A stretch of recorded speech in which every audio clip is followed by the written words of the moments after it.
ॐ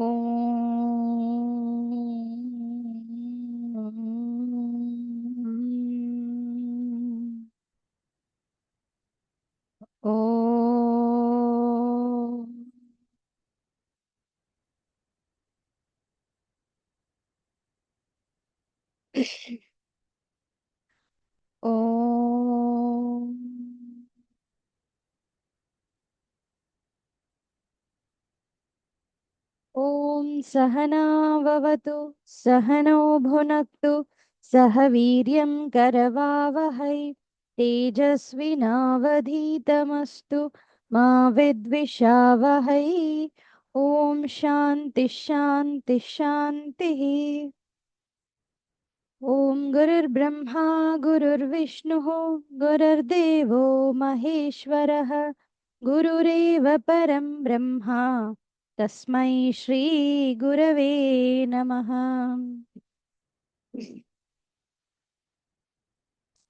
ॐ पार्थाय प्रतिबोधितां भगवता नारायणेन स्वयं व्यासेन ग्रथितां पुराणमुनिना मध्ये महाभारतम् अद्वैतामृतवर्षिणीं भगवतीम् अष्टादशाध्यायिनीम् अम्भ त्वामनुसन्दधामि भगवद्गीते भवद्वेषिणीम्। हरि ओम्।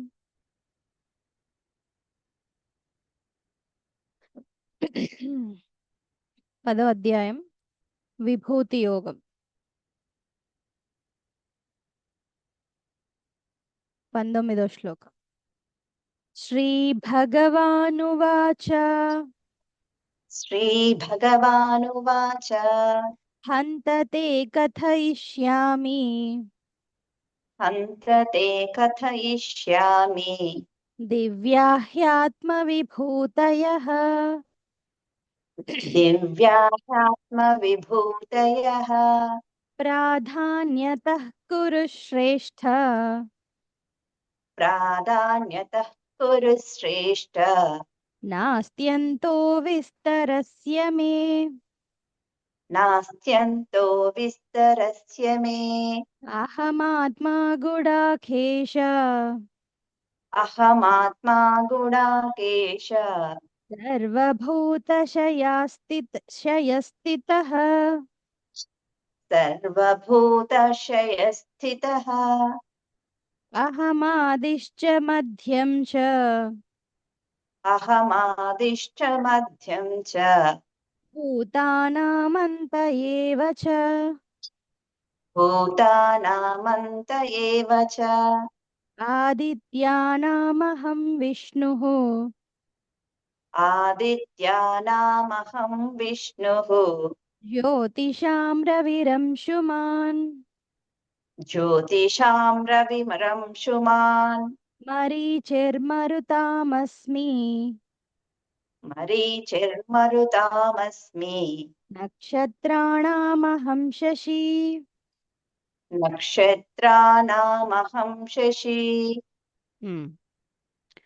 సో ఈ శ్లోకం నుంచి భగవంతుడు చెప్తా ఉన్నాడు ఆయన యొక్క విభూతులు. ఓకే, సో ఫస్ట్ అహం ఆత్మ గుడాకేశ, నేను అందరిలో ఉండే ఆ ఆత్మ చైతన్యాన్ని, మొత్తం ప్రాణులలో నేనే ఉన్నాను అనే విషయం చెప్తున్నాడు. సో ఫస్ట్ మనం బయట వెతికే ముందు మనలో మనం ఆయన్ని చూసుకోగలగాలి.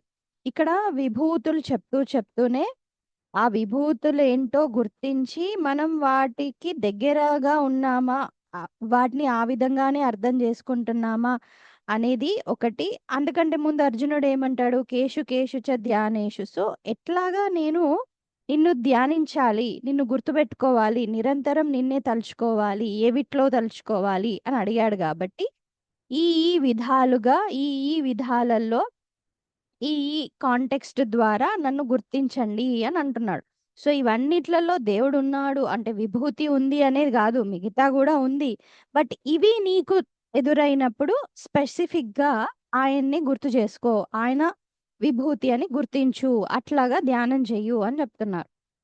సో అందరిలో అన్నిట్లో ఉంది నేనే, అది అనాదిగా ఉంటున్నాను అని చెప్తున్నాడు. దెన్ నెక్స్ట్ 21లో ఒక్కొక్క కేటగిరీ వైజ్గా చెప్తూ ఉన్నాడు. ఆదిత్యానాం అహం విష్ణు, జ్యోతిషాం రవిహి. ఇవి నిన్న చూసాం. సో ఏంటి, ఆదిత్యులలో నేను విష్ణువుని. సో ఆదిత్యులు 12 మంది ఆదిత్యుల్లో ఒక వామన అవతారం ఏదైతే ఉందో అది అందులో వచ్చి నేనే విష్ణువులాగా వచ్చాను అని చెప్తున్నాడు. అండ్ జ్యోతిషం వెలుగు ఇచ్చే వాటిలలో, ఈ భూప్రపంచంలో వెలుగు ఇచ్చే వాటిలలో సూర్యుణ్ణి, తేజస్సు, మరుత్తులు అంటే రకరకాల స్టామ్స్, ఓకే, గాలి థండర్ స్టామ్స్ వీస్తుంటాయి కదా, 49 రకాలు ఉంటాయి, అందులో మరీచి అని చెప్తున్నాడు. దెన్ నక్షత్రానాం అహం శశి. సో నక్షత్రాలలో అహం శశి అని అంటున్నారు. ఇదొకటి మనం చూడాలి. సో చంద్రుడి కాంతి ఏదైతే ఉందో దాని చుట్టూ నక్షత్రాలు దగ్గర నక్షత్రాలు, చంద్రుడు ఇదంతా ఉంటుంది. అయితే అందులో కూడా చంద్రుడే ఎక్కువ వెలుతురు ఉంటాడు. చంద్రుడు కూడా ఒక నక్షత్రమే కదా. సో చంద్రుడే ఎక్కువ వెలుతురుగా ఉంటాడు. కానీ మరి శశి ఎందుకు స్పెషల్? ఇక్కడ నక్షత్ అంటే ఏంటి అని అంటే ఒకటి అందుకోవడం. నక్షత్రం అంటే నక్షత్ అంటే ఏంటి అంటే అందుకోవడం, సాధించడం, ఏదైనా సరే మనం కృషి చేసి అది దాన్ని గెలుచుకోవడం, పొందడం. సో జనరల్గా ఏంటి అని అంటే సామాన్యంగా మనం ఏదైనా లక్ష్యం పెట్టుకున్నప్పుడు ఏదైనా సాధించాలి అని అంటే దానికి సంబంధించిన ఎఫర్ట్ పెట్టాలి, దానికి సంబంధించినంత కష్టపడగలగాలి. అయితే ఈ శశి అంటే ఏంటి అని అంటే షష్ అంటే ఏంటి అని అంటే జనరల్గా ర్యాబిట్ ని కూడా శశి అని అంటుంటారు. సో షష్ అంటే ఏంటి అని అంటే ఆ, దుంకడం, గంతులేయడం, జంపింగ్. ఓకే. సో ఇందులో నక్షత్రాణం శశి అని అంటున్నారు. ఏంటి అని అంటే ఆ యూనిక్నెస్ ఏంటి అని అంటే మనం ఒక పని అనుకున్నప్పుడు, సాధిస్తున్నప్పుడు చివరికి వచ్చేసరికి కష్టం ఎక్కువైతుంది. స్టార్టింగ్‌లో కష్టమే ఉండొచ్చు. కానీ ఇంకా క్లైమాక్స్‌కొచ్చేసరికి కష్టం ఎక్కువైతది. ఇంక ఇది మనం చేయలేము, వదిలేద్దాము అని అనుకుంటాం.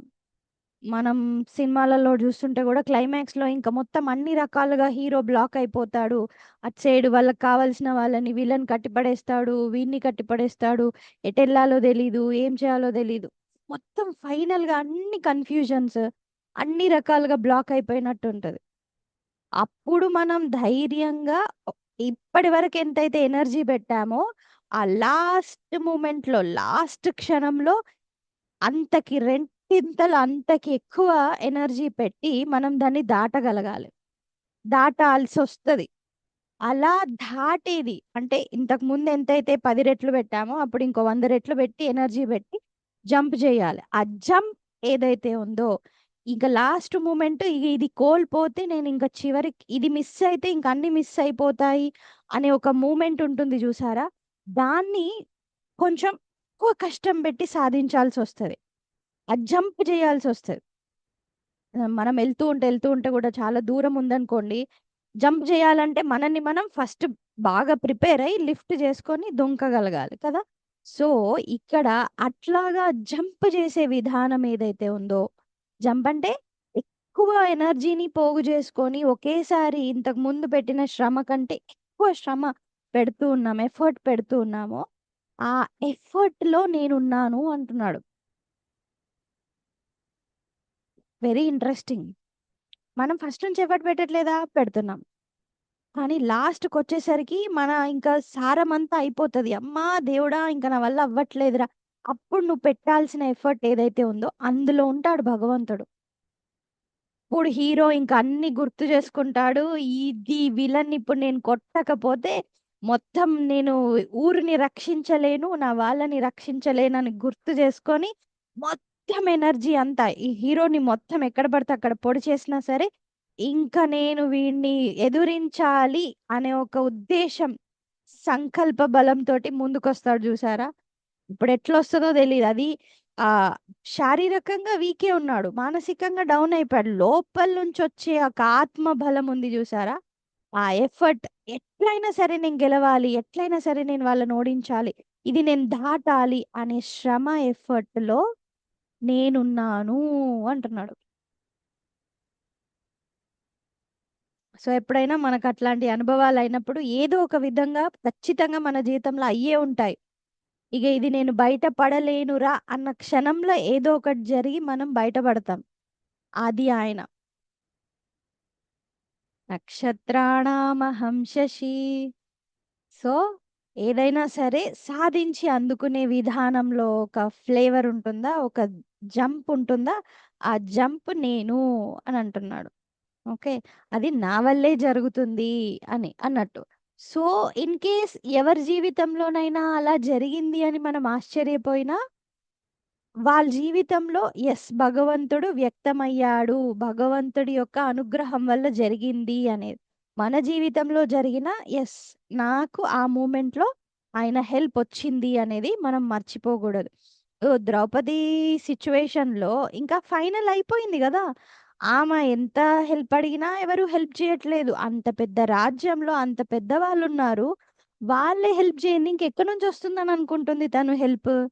తన శక్తి పోయింది. తను ఎంత కాపాడుకోవాలనుకున్నా తన ఫిజికల్ స్ట్రెంగ్త్ పోయింది.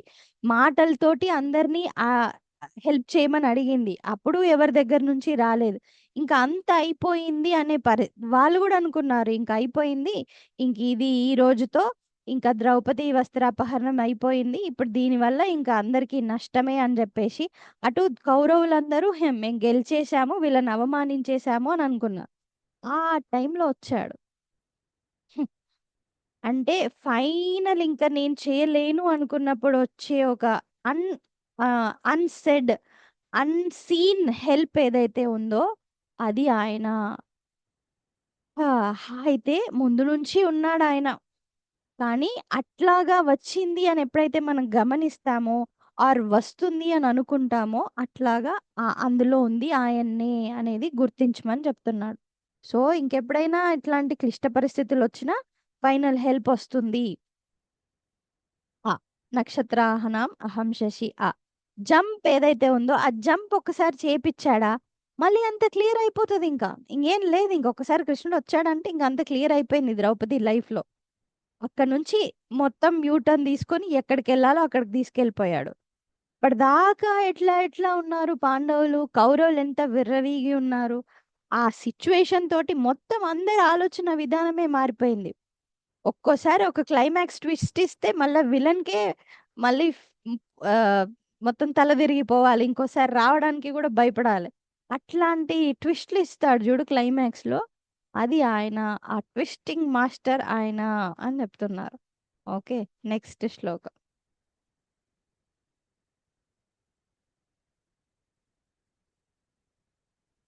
21 అయిపోయింది. 22 వేదానాం సామవేదోస్మి వేదానాం సామవేదోऽస్మి దేవానామస్మి వాసవః దేవానామస్మి వాసవః ఇంద్రియాణం మనశ్చాస్మి ఇంద్రియాణం మనశ్చాస్మి భూతానామస్మి చేతనా. భూతానామస్మి చేతనా. మళ్ళీ కొన్ని కేటగిరీస్ తీసుకొని చెప్తున్నాను. ఏమని? వేదానాం సామవేదః అస్మి. ఓకే. అస్మి అంటే నేను వాటెవర్. వేదానాం వేదాలలో 4 వేదాలు ఉన్నాయి కదా, అందులో సామవేదాన్ని నేను. దెన్ దేవానాం, దేవానాం దేవతలు. ఇంద్రాది లోకంలో స్వర్గలోకంలో ఉన్న దేవతల్లో వాసవః, వాసవః ఇంద్రుడు. ఓకే. ఇంద్రియాణం మనశ్చాస్మి, ఇంద్రియాలున్నాయా, కర్మేంద్రియ జ్ఞానేంద్రియాలు ఇవన్నిట్లలో మనస్సుని నేను అంటున్నాడు. ఓకే.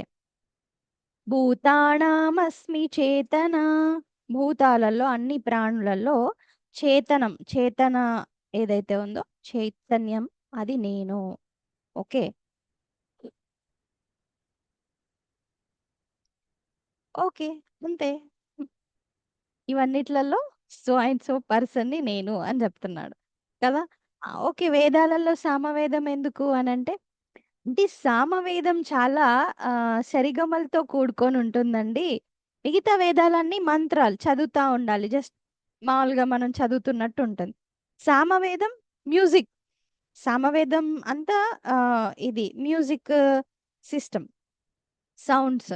సో, అది పాడుతూ ఉండాలనమాట. సో, అందుకని బావుంటుంది గదా! అందుకని సామవేదం అన్నాడేమో! ఆ! కరెక్టే. కానీ సామం అంటే సమత్వాన్ని కోరుకునేది. సమం. వేదాలేం చెప్తున్నాయి మనకి? నాలెడ్జ్ ఇస్తున్నాయి. వేదాంత జ్ఞానం చివరి ఆత్మతత్వం ఏదైతే ఉందో అది వేదాంతం బోధిస్తుంది. వేదం చెప్తూ ఉంది. అయితే అందులో ముఖ్య ఉద్దేశ్యం ఏంటి అనంటే, నువ్వు ఏది జరిగినా ముందు సమంగా ఉండడం నేర్చుకో. సమంగా ఉండడం అనంటే ఇంక బండలాగా అయిపోండి అని కాదు. సంతోషంగా ఎవరైనా మంచిగా ఈరోజు నేను పాస్ అయ్యానండి. ఈరోజు నేను మంచిగా ఈ ర్యాంక్ వచ్చింది, కాలేజ్ వచ్చింది అనంటే, నేను సమంగా ఉంటాను అని జెప్పేసి అనడం గాదు. ఎవరైనా సంతోషంగా వస్తే వాడిని మంచిగా వాడిని పొగిడి పంపించండి. లేదా ఎవరైనా చచ్చిపోయారు అని జెప్పేసి బాధ పంచుకోవడానికొస్తే, ఆ! ఏం ఏడుస్తావులే సమంగా ఉండాలి అని జెప్పేసి వాళ్ళ బాధ మీద నీళ్లు జల్లడం గాదు. సో, మనకి జరిగినప్పుడు ఏదైనా మనం అనుకోకుండా మనం చాలా పెద్ద గొప్ప కాంప్లిమెంట్స్‌కి గురైనా, లేకపోతే బాధలకి గురైనా, మనం అనుకున్నయి వచ్చినా, రాకపోయినా, జరిగినా, జరగకపోయినా, మనం అనుకునేటివి పొందినా, పొందకపోయినా, దాని వెనక ఉన్న రహస్యం ఏంటి? లెర్నింగ్ పాయింట్ ఏంటి? నేనేం నేర్చుకోవడానికి ఈ అనుభవం నాకెదురయ్యింది అని అనుకున్నప్పుడు, అన్నింటిని అనుభవాల్లాగానే చూస్తాం గానీ, ఎక్స్‌పీరియన్సెస్ లాగా చూస్తాం, సిట్యుయేషన్స్ లాగా చూస్తాం గానీ, దానివల్ల డిస్టర్బెన్స్ అనేది ఉండదు. ఇది నాకు లాభం, ఇది నాకు నష్టం అనేదేమీ ఉండదు. అన్నీ సిట్యుయేషన్సే. సో, ఆ సిట్యుయేషన్స్‌ని ఎట్లా ఎదుర్కుంటాము అనేది సమంగా ఉండే విధానం. సో, వేదానాం సామవేదోస్మి అంటే, ఆ సమానత్వం ఎవరైతే పాటిస్తున్నారో, సమానత్వం ఏదైతే ఉందో అది నేను అని చెప్తున్నాడు. ఓకే. సో, మన దృష్టిలో సమానత్వం పెరుగుతున్న కొద్దీ ఆయన యొక్క విభూతి పెరుగుతున్నట్టు. హ్మ్. హ్మ్. దేవానామస్మి వాసవః. దేవతలలో ఇంద్రుడిని నేను అంటున్నాడు. యాక్చువల్‌గా స్వర్గలోకం, ఇది భూలోకం. 14 లోకాలున్నాయి. సో, అందులో దేవలోకం అనేది వెరీ, వెరీ ఇంపార్టెంట్ లోకం. చాలా లగ్జరియస్ కంఫర్ట్ లోకం. హ్మ్. అందులో ఇంద్రుడిని అని అంటున్నాడు. ఇంద్రుడెవరు? అధిపతి. సో, ఒక స్వర్గలోకానికి ఎంట్రీ దొరకడమే చాలా కష్టం. ఆ! సో, అట్లాంటిది ఈ ఇంద్రుడు ఆహ్, ఒక 1000 అశ్వమేధ యాగాలు జేస్తే ఇంద్రుడయ్యే అవకాశం ఒస్తుందంట. ఓకే. స్వర్గానికి ఇంద్రుడయ్యే అవకాశం.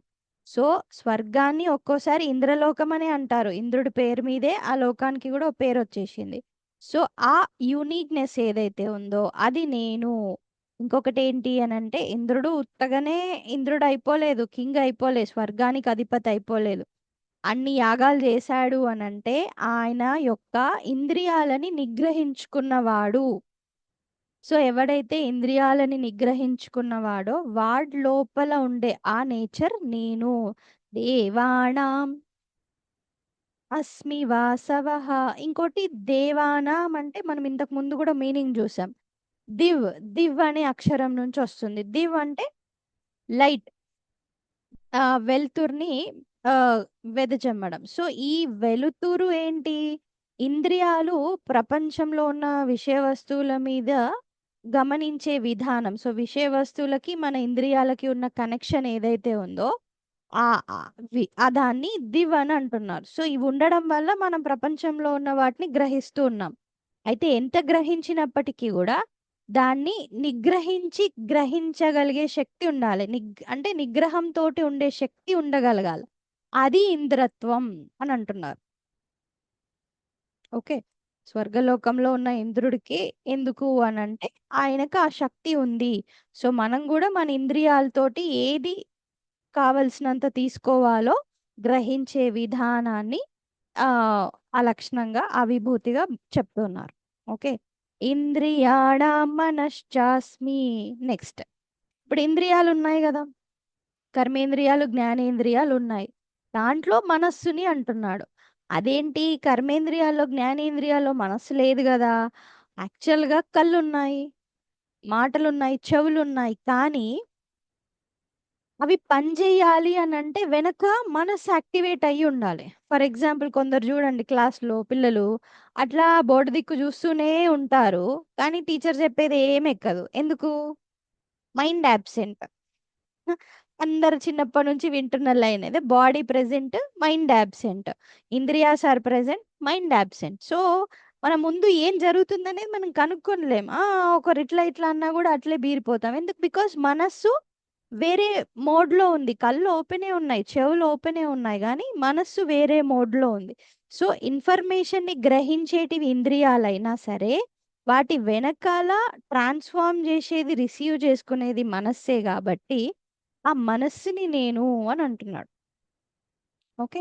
సో, ఆ తెలుసుకునే శక్తి ఏదైతే ఉందో, ఆ మనస్సుని నేను. ఆ మనస్సే లేకపోతే ఏవి పని జేయవు.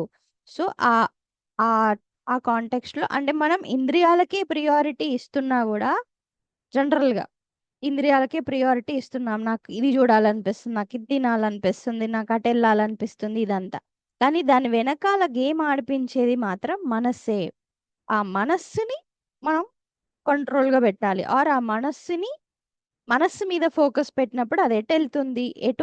ఏం కోరుకుంటుంది? నా నేచర్ ఏంటి? నా వ్యక్తిత్వం ఏంటి? అనేది అక్కడ మనకు అర్థమవుతుంది. సో, ఆ మనస్సుని నేను అని అంటున్నాడు. దెన్ భూతానామస్మి చేతన ప్రతి ప్రాణులలో ఉండే కదలిక చేంజ్ ఆర్ చైతన్యత్వం ఏదైతే ఉందో అది నేను అని చెప్తున్నాడు. సో, జీవులలో అందరిలో కదలిక జ్ఞానం ఏదైతే ఉందో అది నేను. ప్రాణులున్నాయి. ఎప్పుడు దేవుడు ఎప్పుడు మనం చచ్చిపోతున్నాడు, ఎప్పుడు వీడు పుడుతున్నాడు అంటున్నాం? లోపల ఆ లైఫ్ ఉన్నప్పుడు. ఓకే. చచ్చిపోయాడండి. ఏం చచ్చిపోయాడు? ఏం చచ్చిపోయాడు?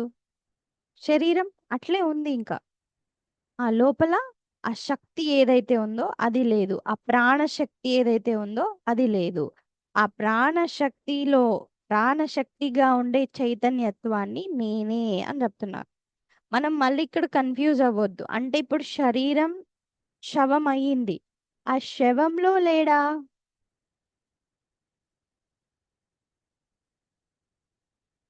జనరల్‌గా. లోపల నుంచి దేవుడెళ్ళిపోయాడండి. సో, వాళ్ళు చచ్చిపోయారు. అంటే ఇప్పుడు ఆ శరీరంలో లేడా?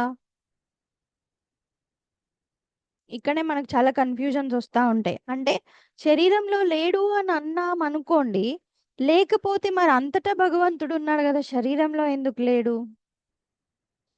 ఉన్నాడు అనుకున్నామనుకోండి, ఉన్నాడు అనంటే మరి వాడు కదలాలి గదా! కదలిక లేదు గదా! సో, కదలిక ఉండే చైతన్య శక్తి మాత్రమే తీసేశాడు.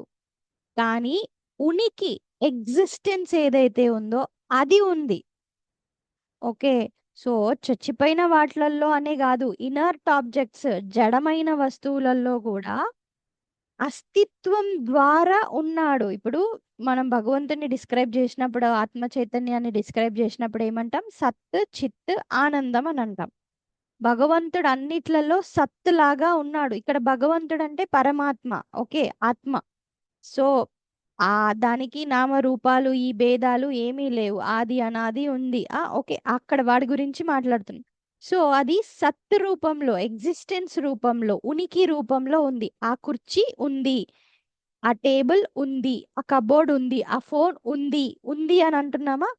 ఆ ఉంది అనే ఉనికిలో భగవన్ ఆత్మ చైతన్యం ఉంది. కానీ అవిట్లో ఏవి కదలాలి, ఏవి కదలకూడదు, ఏవి మనస్సు ద్వారా ప్రపంచంలో సంస్కారాల ద్వారా మెదలాలి, ఎప్పుడు ఆగిపోవాలి అనే చైతన్య శక్తి కొన్నిట్లో ఉంది, కొన్నిట్లో లేదు, కొన్నిట్లో కొన్నిసార్లు విత్‌డ్రా అయిపోతుంది.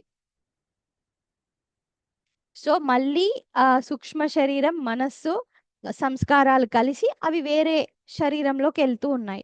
అప్పుడు మనం జీవుడు వేరే శరీరంలోకెళ్తున్నాడు అని అంటున్నాం. కానీ అందులో ఉన్న కదలిక చైతన్య శక్తి ఏదైతే ఉందో అవి నా వల్లనే కలుగుతాయి అని అంటున్నాడు. ఓకే. క్లియర్‌గుండండి. ఎవడైనా చచ్చిపోయాడంటే అందులో నుంచి చైతన్య శక్తి పోయింది. అస్తిత్వంగా ఉండే భగవంతుని ఉనికి ఉంది. ఓకే. ఆ శరీరం తర్వాత తీసుకెళ్ళి ఏం చేశారు? శవాన్ని కాలబెట్టారు. కాలబెడితే బూడిది ఉంది. ఆ బూడిది ఉంది. బూడిదిలో కూడా ఉన్నాడు గదా! సో, దాన్ని మనం ఇంకేం డిస్ట్రాయ్ చేయలేకపోతున్నాం. ఆ బూడిదని తీసుకెళ్ళి వాటర్‌లో కలిపేసాం. వాటర్‌లో కలిసి ఉంది. అర్థమైందా? ఉనికి ద్వారా ఉంది. కుర్చీ అన్నాం. కుర్చీ కంటే ముందు కట్టెలు. కట్టెల కంటే ముందు చెట్టు. తర్వాత కుర్చీని ఇరగ్గొడితే మళ్ళీ ముక్కలయిపోతాయి. మళ్ళీ దాన్ని కాలబెడితే బూడిదయిపోతది. ఈ అన్నిట్లలో నామరూపాలు మారుతున్నాయి గానీ, అస్తిత్వం, ఉనికి అనేది ఉంది. అయితే ఇవి జడ వస్తువులు. జడ వస్తువులలో మనం తెలుసుకోలేకపోతున్నాం ఎక్కువ. కానీ చైతన్యం ఎప్పుడైతే ఎంటర్ అయిందో, చైతన్యం ద్వారా కదులుతున్నాయి. కదిలే శక్తి ఉంది. మనస్సు ఎప్పుడైతే ఎంటర్ అయిందో, సంస్కారాలు ఎప్పుడైతే ఎంటర్ అయ్యాయో, అప్పుడు ఆ సంస్కారాల వల్ల ప్రపంచాన్ని జూస్తూ ఉన్నాడు. అది ఇక్కడ డిఫరెన్స్. ఓకే. యాక్చువల్‌గా ఇది వేరే టాపిక్. బట్ ఇక్కడ అర్థం చేసుకునేదేంటి? అన్ని ప్రాణులలో ఉండే చేతనా శక్తిని నేను, ఇంక నన్ను గాకుండా ఇంకేం లేదు అని అంటూ ఉన్నాడు. ఓకే. రైట్. నెక్స్ట్ 23వ శ్లోకం.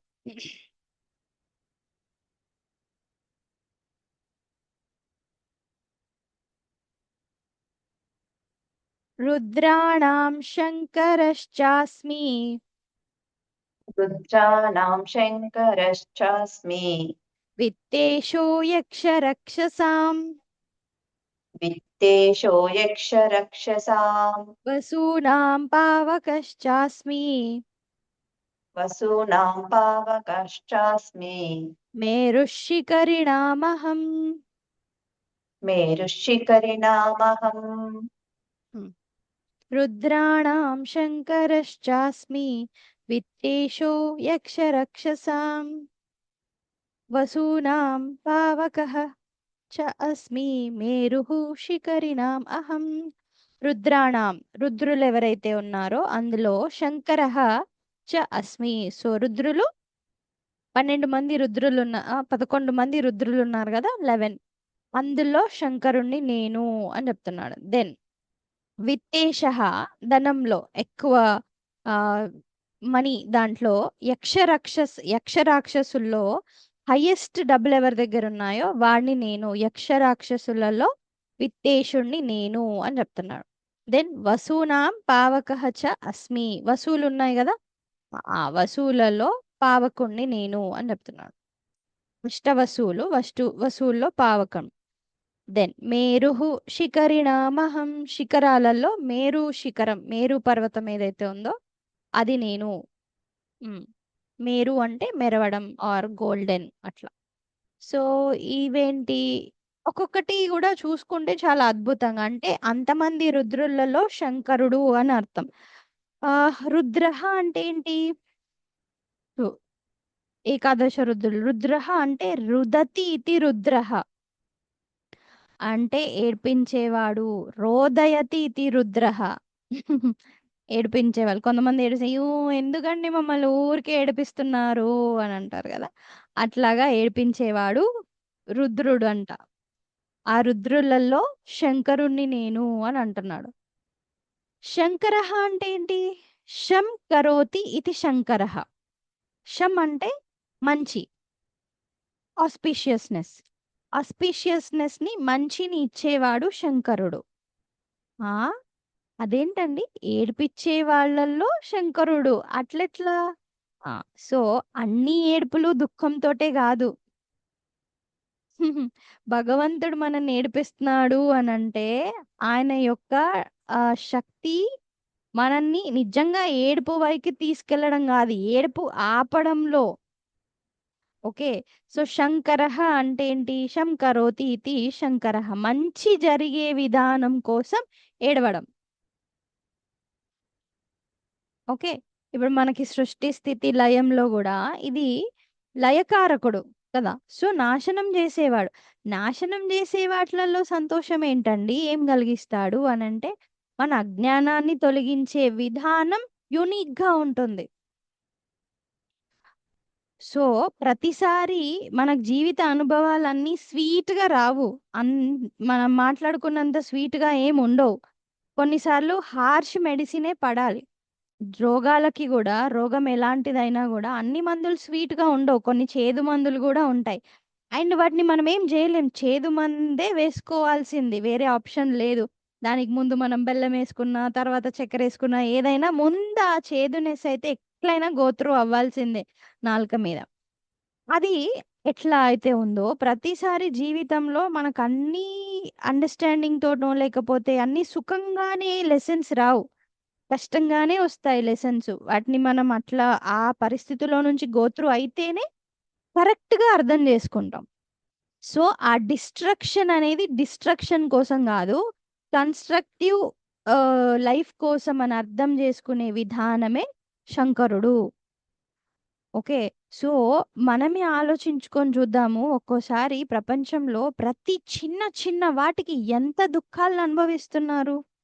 ఒక్కోసారి మనకి చాలా సిల్లీగా అనిపించొచ్చు గానీ, ఒక్కొక్కరికి అదే చాలా భయంకరమైన పెద్ద విషయంలాగా ఉంటది. అంతెందుకు for example just normal example. చిన్న పిల్లలకి ఏదైనా బొమ్మ దొరకకపోతే ఎంత ఏడుస్తారు. వాయమ్మో! ఎక్కడ పోయిందో ఆ బొమ్మ అది ఇది అని. ఆ తల్లి ఏడుస్తదా? తల్లి ఏమనుకుంటది ఏంటి వీడు బొమ్మ కోసం ఇంత చేస్తున్నాడు అని చెప్పి. ఆమెకు తెలుసు ఎక్కడుందో ఆ బొమ్మ. ఎక్కడ పెడతాడో తెలుసు. అ ఎలా ఉంటది ఆ పరిస్థితి? వాడేమో కింద మీద పడి ఏడ్చి నా బొమ్మేది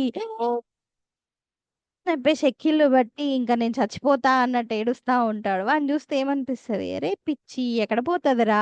నువ్వు ఆడుకునే ప్లేస్‌లోనే ఉంటది సరిగ్గా చూడు అని.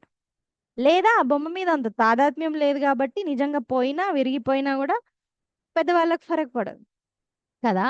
సో, ఆ విషయాన్ని మనం అర్థం చేసుకునే విధానంలోనే మనం దుఃఖం నుంచి బయటపడతాం.